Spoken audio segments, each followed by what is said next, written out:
أعوذ بالله من الشيطان الرجيم. بسم الله الرحمن الرحيم. والسارق والسارقة فاقطعوا أيديهما جزاء بما كسبا نكالا من الله والله عزيز حكيم. فمن تاب من بعد ظلمه وأصلح فإن الله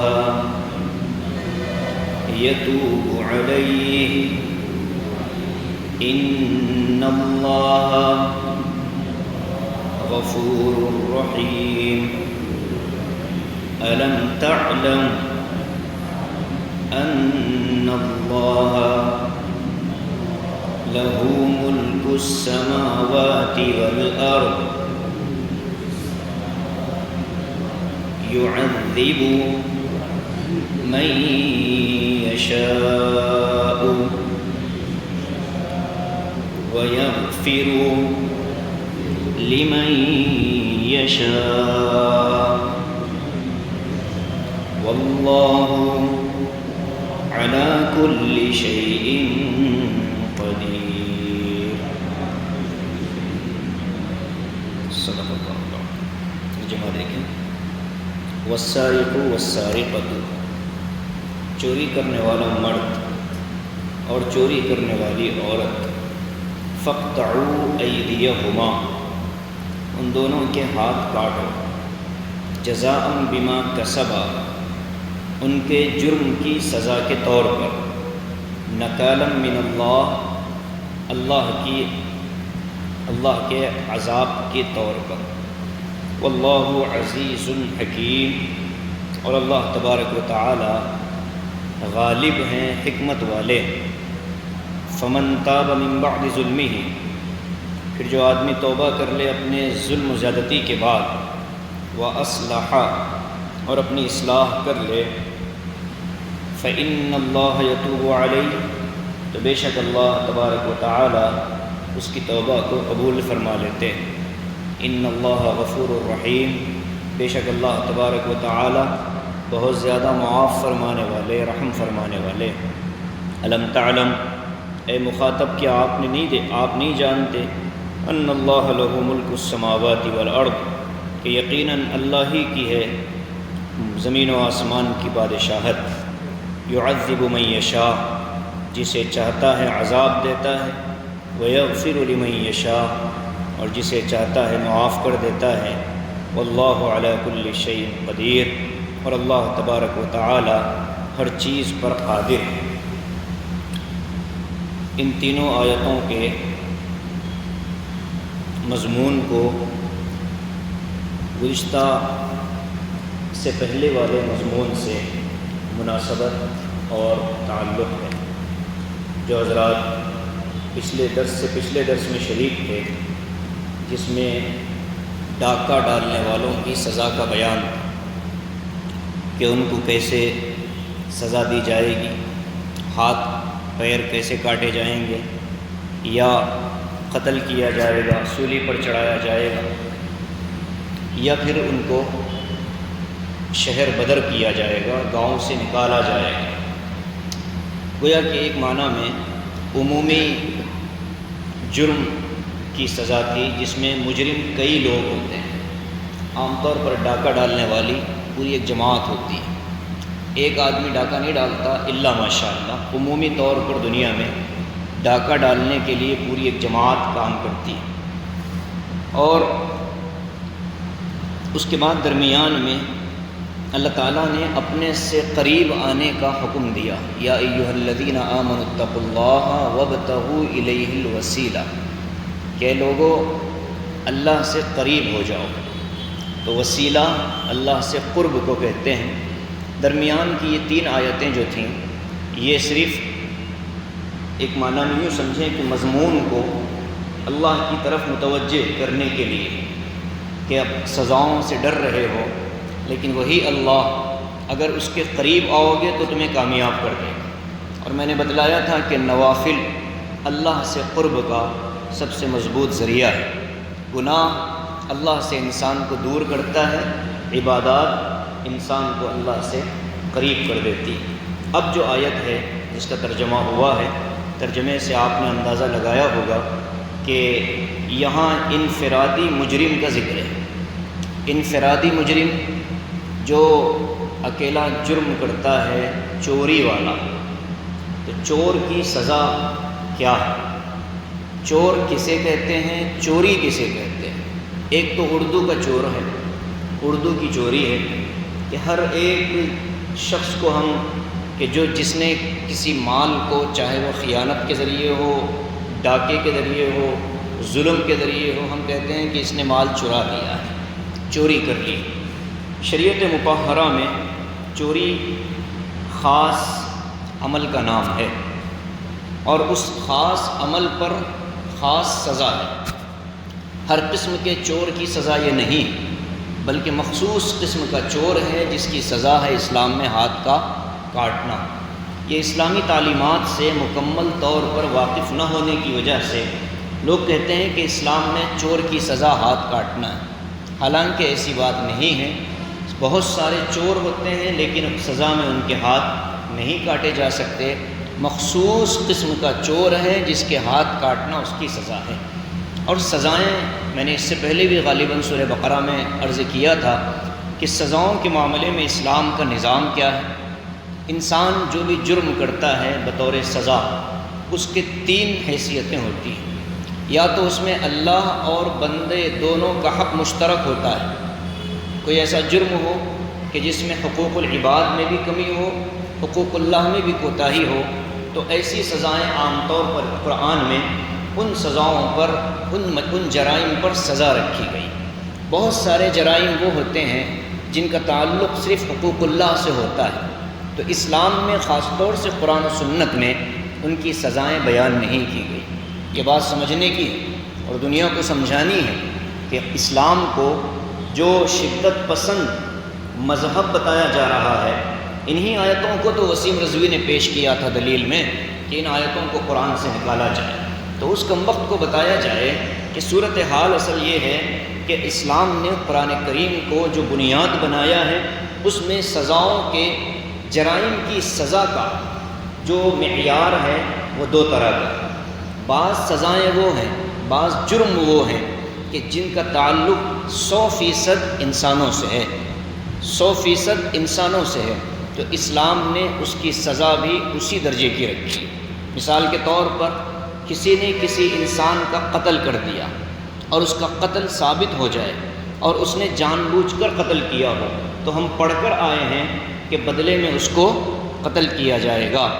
یہاں حاکم وقت کو بھی سزا معاف کرنے کا حکم اور اختیار نہیں ہے۔ یہ وہ سزائیں ہیں جن کا تعلق حقوق العباد سے ہے۔ ہاں، اگر بندہ جس کے مقتول کے رشتہ دار، ولی، ورثہ یہ کہہ دیں کہ ہاں ہم معاف کر دیتے ہیں، تو اب وہ سزا معاف ہو سکتی ہے، باقی حاکم وقت بھی اس سزا کو معاف نہیں کر سکتا۔ تو یہ حقوق العباد کی حفاظت کی خاطر اسلام نے سزائیں رکھی۔ یہ نہیں کہ ہر قاتل کا گلا کاٹا جائے، نہیں، بلکہ مخصوص شکلیں ہیں، ان مخصوص شکلوں کو سمجھانا پڑے گا، سمجھنا پڑے گا، دنیا کے سامنے اس کو اسی انداز میں رکھنا پڑے گا، تب کہیں جا کر لوگوں کو اسلام کی خوبصورتی سمجھ آئے گی، اسلام کا حسن نظر آئے گا کہ اس جرم کی اس سے بہتر کوئی اور سزا نہیں ہو سکتی۔ اس لیے کہ اصل چیز یہ ہے کہ جرائم کا سد باب ہو۔ جرم کی سزا کیوں دی جاتی ہے؟ وہ اس لیے دی جاتی ہے کہ جرم کی سزا کی وجہ سے لوگ مزید جرم کا شکار نہ ہوں۔ جیسے زانی شادی شدہ ہے، اس شادی شدہ زانی کے زنا کی سزا کیا ہے؟ اگر وہ ثابت ہو جائے گواہوں کے ساتھ، 4 گواہ جنہوں نے آنکھوں سے دیکھا ہو، ایسا گواہ لایا جائے، بالفرض والمحال اگر ایسا گواہ مل بھی جائے تو سزا کے طور پر کہا جاتا ہے قرآن کریم میں سورہ نور میں فرمایا گیا کہ چوراہے پر ان کو سزا دی جائے، چوراہے پر سزا دی جائے۔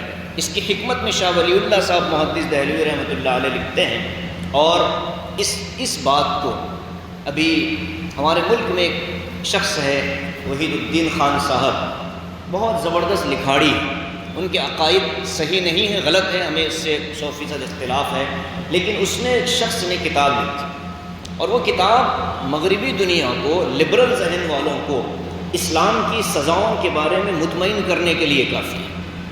وہ کتاب بہت جاندار ہے، ہم نے 2004 یا 2005 میں غالباً تفسیر کے دوران میں اس کتاب کا مطالعہ کیا تھا، بڑا فائدہ ہوا۔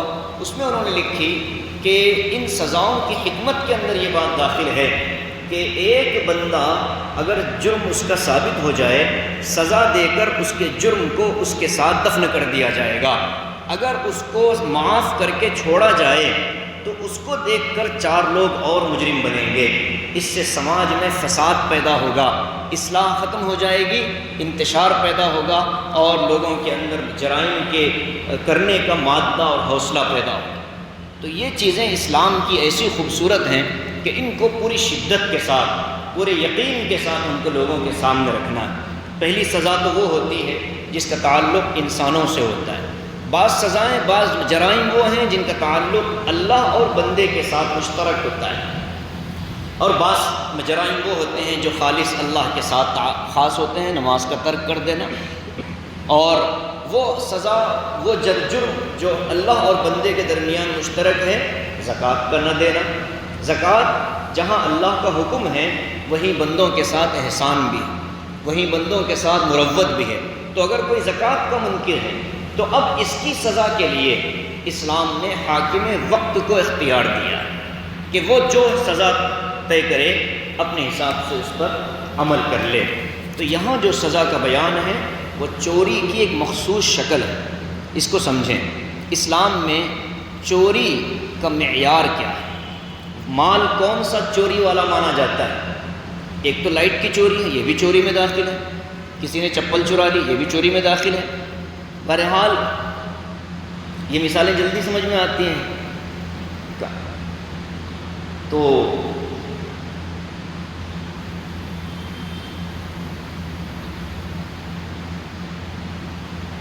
یہ 2 نوجوان جو ہیں نا، اصل میں ایک واقعہ ہوا پچھلے ہفتے، اس وجہ سے ان کی ہنسی نہیں رک پائی۔ تو کہنے کا مقصد یہ ہے کہ اسلام میں چوری کسے کہتے ہیں، کون سا مال ہے جس کی چوری مانی جاتی ہے۔ ایک صحابی تھے حضرت صفوان رضی اللہ تعالیٰ عنہ، مسجد نبوی میں آرام، یہاں نام کسی کا صفوان ہے؟ حضرت صفوان رضی اللہ عنہ مسجد نبوی میں آرام فرما رہے تھے، سر کے نیچے چادر رکھی تھی، جیسے ہم لوگ تکیہ رکھتے ہیں۔ وہ نیند میں اتنے گہرے تھے کہ کسی نے ان کی چادر اٹھا لی۔ اب وہ چادر جو اٹھی تو انہوں نے آقا کی خدمت میں شکایت عرض کی کہ یا رسول اللہ میری چادر چوری ہو گئی۔ آقا نے تحقیق کروائی تو چور پکڑا گیا۔ اب وہ جب چور پکڑا گیا تو آقا علیہ السلام نے فرمایا کہ بھئی اس کی سزا تو یہی ہے جو قرآن میں آئی ہے، اس کے ہاتھ کاٹے جائیں، ایک ہاتھ سیدھا پونچوں سے بس۔ اور اتنا اسلام نے رحم کیا ہے، ہاتھ کاٹ کر کے اس کے خون کو بہنے نہیں دیا جاتا، بلکہ ہاتھ کاٹنے والے کی ذمہ داری یہ ہوتی ہے کہ اس کے زخم کو فوراً بند کر دے۔ یہ اسلام کی رحمت ہے۔ اسلام نے حفاظت بھی کی انسانی جان کی، سزا دے کر لوگوں کو ڈرایا کہ دیکھو چوری کرو گے ہاتھ کٹے گا، اور ہاتھ کاٹنے والے پر رحم کیا ہے کہ اس کے زخم کو بہنے نہیں دیا، فوراً بند کر دیا۔ تو حکم یہ ہے کہ ہاتھ داغا جائے گا، ہاتھ داغ کر کے اس کے زخم کو بند کر دیا جائے گا۔ دوسری مرتبہ اگر اس نے چوری کی تو اس کے بائیں پیر کا ٹخنا کاٹا جائے گا، ہاتھ نہیں کاٹا جائے گا، بائیں پیر کا ٹخنا۔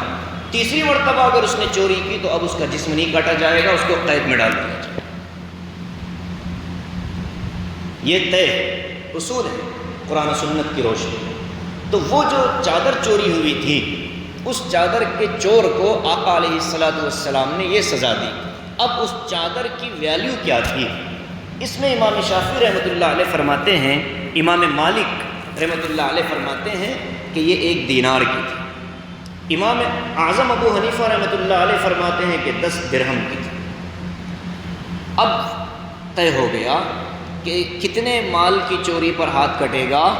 10 درہم کم سے کم اگر کسی نے چرائے ہوں، شریعت مطہرہ کا حکم جس علاقے میں نافذ ہو، قاضی شریعت حاکم کا درجہ رکھتا ہو، اسلامی خلافت ہو، اسلامی حکمران ہو، قرآن و سنت کے احکام عدالتوں میں نافذ ہوتے ہوں، ایسے حاکم کو اب اسلام حکم دیتا ہے کہ اس چور کا ہاتھ کاٹا جائے۔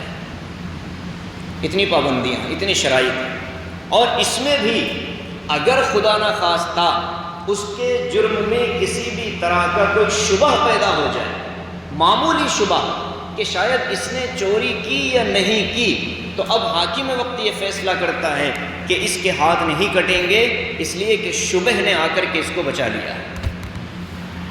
یہ ہے اسلامی احکام۔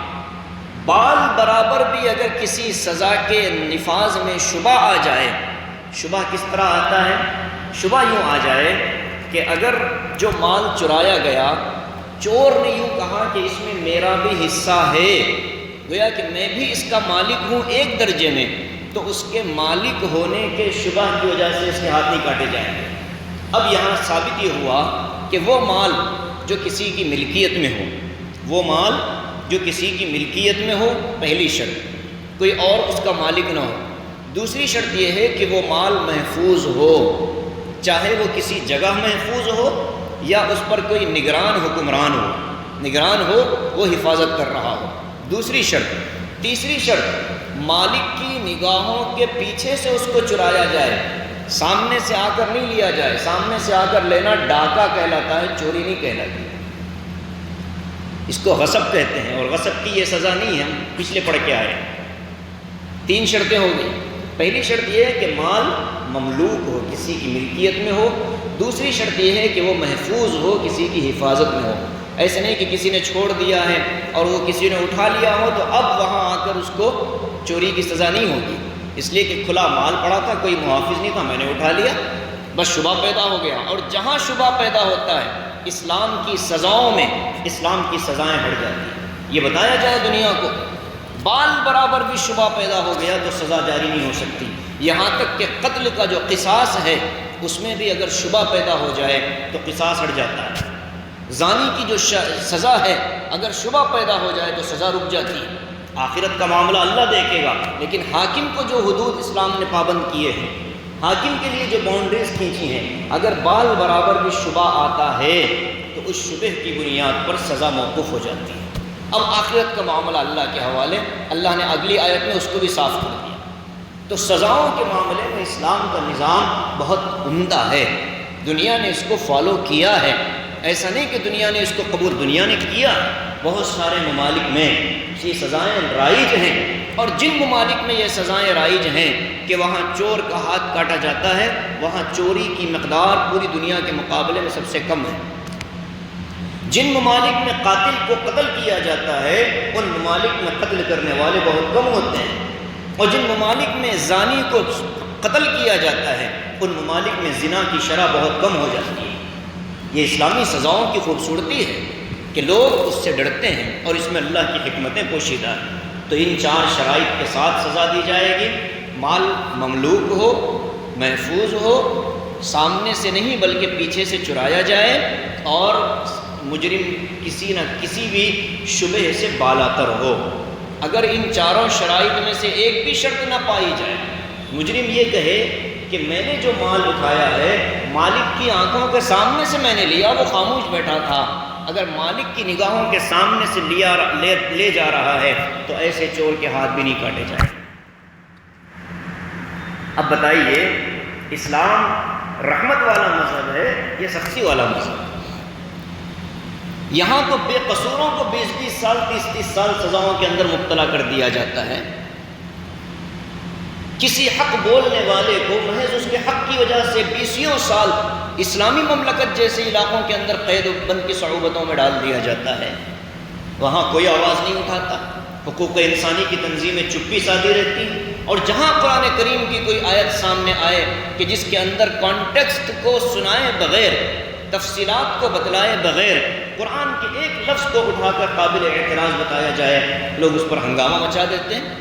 بہت سے لبرل سمجھے جانے والے مسلمان بھی یہ جملہ کہتے نہیں تھکتے کہ نہیں یار یہ سزائیں تو تھوڑا ظالمانہ، اللہ ظالم ہے نعوذ باللہ، اللہ کی سزاؤں کو ظالم کہیں گے، اللہ کی سزاؤں کو غیر انسانی مانیں گے؟ نہیں، اللہ نے آگے اس کا جواب دے دیا، فرمایا فَاقْطَعُوا أَيْدِيَهُمَا جَزَاءً بِمَا كَسَبَا نَكَالًا مِّنَ اللَّهِ، فرمایا کہ یہ جو سزا ہے نا یہ اس کے کیے کی سزا ہے، نَكَالًا مِّنَ اللَّهِ، اللہ کی طرف سے بطور عذاب ہے، بطور عذاب ہے۔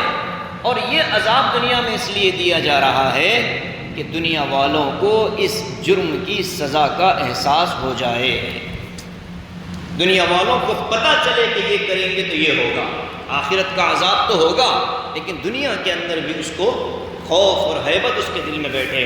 آگے اللہ نے بڑا پیارا جملہ کہا، واللہ عزیز حکیم، اللہ غالب ہے، زبردست ہے، سزائیں دینے پر اس کو کوئی روکنے والا نہیں، اپنے فیصلے سنانے پر کوئی آواز اٹھانے والا نہیں، حکیم، وہ خوب جانتا ہے دنیا کے عقل مندوں کو جس نے پیدا کیا، جو اسلام کے اس حکم پر اعتراض کرتے ہیں، ان کے پیدا کرنے والے خالق کی حکمت کا کیا عالم ہوگا۔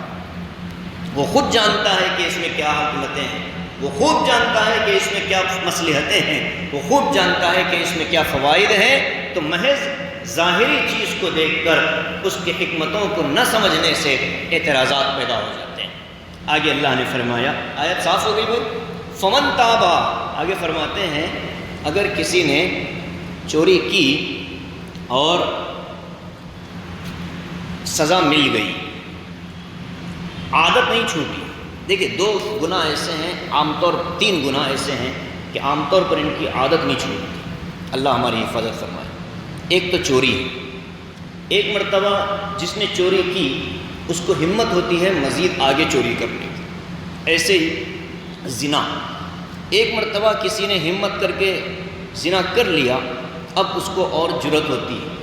تیسری ہے شراب، نشہ کسی بھی طرح کا، ایک مرتبہ کوئی اس لت میں پڑا اب وہ اور مزید اس میں آگے گزر جاتا ہے۔ اسی لیے آقا نے فرمایا ان تینوں کو ایک جگہ جمع فرمایا، فرما کر فرمایا وَلَا يَسْرِقُ الشَّارِبُ حِينَ يَشْرَبُ وَهُوَ مُؤْمِنٌ وَلَا يَسْرِقُ السَّارِقُ حِينَ يَسْرَقُ وَهُوَ مُؤْمِنٌ وَلَا يَزْنِي الزَّانِي حِينَ يَزْنِي وَهُوَ مُؤْمِنٌ، اور کما قال، فرمایا کہ جو آدمی شراب پیتا ہے حالت نشے میں، شراب پینے کی کیفیت میں اس کا ایمان اس کے دل سے نکل کر اس پر سایہ فگر ہو جاتا ہے، اور اسی طرح فرمایا کہ جو آدمی زنا کرتا ہے تو دوران زنا وہ مومن نہیں ہوتا، اس کا ایمان اس کے دل سے نکل جاتا ہے۔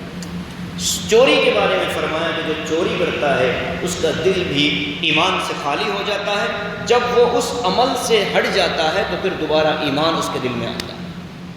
اگر خدا نخواستہ اس حال میں آدمی کی موت آ جائے تو بہت خطرناک موت ہوگی۔ تو یہ تینوں سزائیں آدمی ایسی ہیں کہ اس میں انسان آگے بڑھتا چلا جاتا ہے، اس لیے پہلے ہی اس پر روک لگا دی جائے۔ اور آپ دیکھیں کہ تینوں جرائم پر اسلام نے سزا رکھی، تینوں قسم کے جرائم پر اسلام نے سزا رکھی۔ شراب پینے والے کو 80 کوڑے مارے جائیں گے برسر عام سب لوگوں کے درمیان کہ اس نے شراب پی ہے۔ اسی طریقے سے زنا کرنے والے کو شادی شدہ ہوگا تو قتل ہوگا، غیر شادی شدہ ہوگا 100 کوڑے مارے جائیں گے۔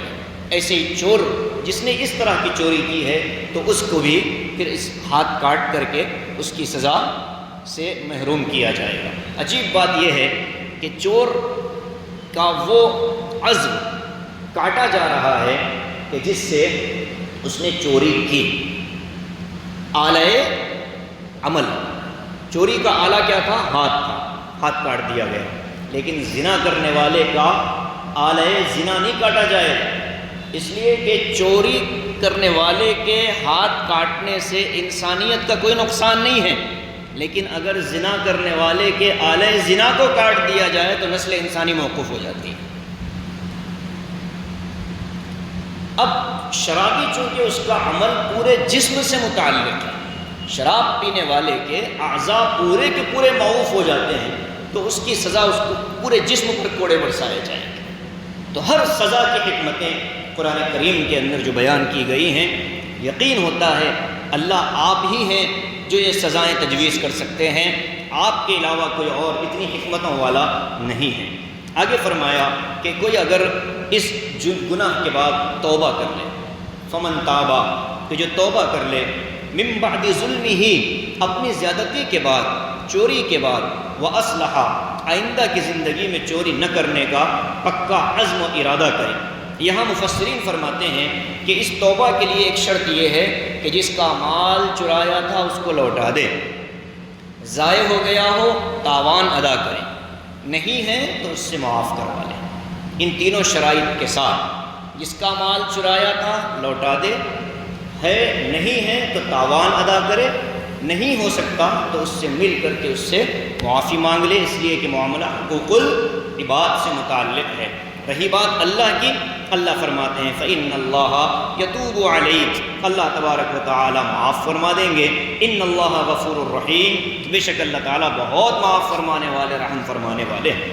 اب دیکھیں، اوپر سزاؤں کا ذکر اور نیچے غفاریت اور رحیمیت کا تذکرہ، یہ جو کمبینیشن ہے قرآن کا، یہ بہت بڑا پیغام دیتا ہے کہ دیکھو میں ہوں تو غفور، ہوں تو رحیم، لیکن اگر میری شان میں گستاخی ہوگی تو پھر یہ سزائیں بھی تمہارے لیے۔ اور مفسرین فرماتے ہیں ان سزاؤں کا سبب بھی اللہ کی رحمت ہی ہے۔ ایک بندے کے ساتھ اگر جو ہے سختی ہوگی، پوری انسانیت کے ساتھ رحمت کا معاملہ ہوگا، اور اگر اس کو سزا نہ دے کر چھوڑا جائے تو یہ اپنے جرم کو پورے سماج کے اندر عام کرے گا، اور اس سے پھر لوگ اللہ کی نافرمانی میں آگے بڑھتے چلے جائیں گے، بہت سوں کو سزا دینا پڑے گا۔ آگے فرماتے ہیں الم تعلم ان اللہ، اے نبی کیا آپ نہیں جانتے کہ اللہ ہی ہے، لہو ملک السماوات والارض، اسی کے لیے آسمانوں اور زمین کی بادشاہت۔ یہاں صاف کہہ دیا گیا بادشاہ اللہ ہے، اس کے کاموں پر اعتراض کرنے کی کسی کو اجازت نہیں ہے۔ یعذب من یشاء، پہلے عذاب کہ جسے چاہے عذاب دے، وَيَغْفِرُ لِمَن یشاء، جسے چاہے معاف کر دے، وَاللَّهُ عَلَى كُلِّ شَيْءٍ قدیر، اللہ تعالیٰ ہر چیز پر قادر ہے۔ یہاں اللہ کا جلال ہے، یہ اللہ کے جلال والی آیتیں ہیں۔ ان آیتوں پر فوراً پڑھ لینا چاہیے اپنے دل میں، جل جلالہ، اللہ تعالیٰ بہت عظیم ہیں، ان کا جلال بھی بہت عظیم ہے، اس لیے کہ بادشاہ وہ ہیں، ان کی مرضی ہے، ان کا اختیار ہے۔ انسان بھی ان کی مخلوق، دنیا بھی ان کی مخلوق، وہ اپنی مخلوق میں جیسے چاہیں تصرف کریں، سوال قائم کرنے کا حق کسی کو نہیں۔ یہ اللہ کی شان ہے، یہ اللہ کی بڑائی ہے۔ یہاں اللہ نے اپنی صفت قدرت کا ذکر فرمایا، واللہ علی کل شیء قدیر، میں ہوں قادر، جو چاہوں کروں، جسے چاہوں معاف کروں، جسے چاہوں سزا دوں۔ حضرت اقدس تھانوی فرماتے ہیں اس طرح کی آیتوں کو غور سے آدمی پڑھے، سنے، اپنے دل پر اس کو نقش کر لے، اور گناہ کرتے ہوئے ڈرے کہ یعذب من یشاء میں اگر میں آ گیا تو اللہ تعالیٰ کی پکڑ سے کوئی نہیں بچا سکتا، اور اگر یغفر لمن یشاء میں آ گیا تو اللہ تعالیٰ کے معاف کرنے کے بعد کوئی پکڑ نہیں سکتا۔ انسان پھر خوف، امید، ان دونوں چیزوں کے ساتھ چلے گا، اسی کو کہتے ہیں ایمان۔ الایمان بین الخوف والرجا، ایمان خوف اور رجا کے درمیان کا نام ہے کہ آدمی اتنی امید میں بھی نہ رہے کہ عمل سے غافل ہو، اور اتنا خوف زدہ نہ ہو جائے کہ عمل کرنے سے آدمی ڈرے نہیں۔ انسان کو اپنی زندگی اپنی طاقت کے مطابق احکام الہیہ پر گزارنی ہے۔ جو کوتاہیاں ہوں گی اللہ معاف کر دے گا، جو چھوٹا موٹا عمل ہوگا اللہ کے دربار میں قبول ہو جائے گا۔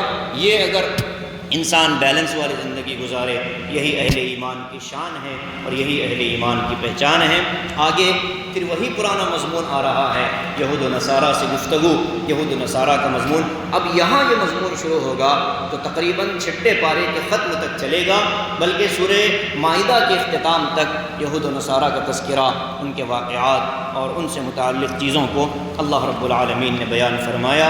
اللہ تبارک و تعالی ہمیں ہر چھوٹے بڑے گناہ سے بچنے کی توفیق عطا فرمائے، اور جو گناہ ہو رہے ہیں اللہ موت سے پہلے کامل، سچی اور پکی توبہ کی توفیق نصیب فرمائے۔ اللہ تعالی ہم پر خصوصی رحم اور خصوصی کرم کا معاملہ فرمائے۔ اللہ اپنی صفت غفوریت اور صفت غفاریت کا معاملہ ہمارے ساتھ فرمائے، چوری سے اور زنا سے اور نشے سے اللہ ہماری پوری امت مسلمہ کی حفاظت فرمائے۔ آمین وآخر دعوانا الحمد للہ رب العالمین۔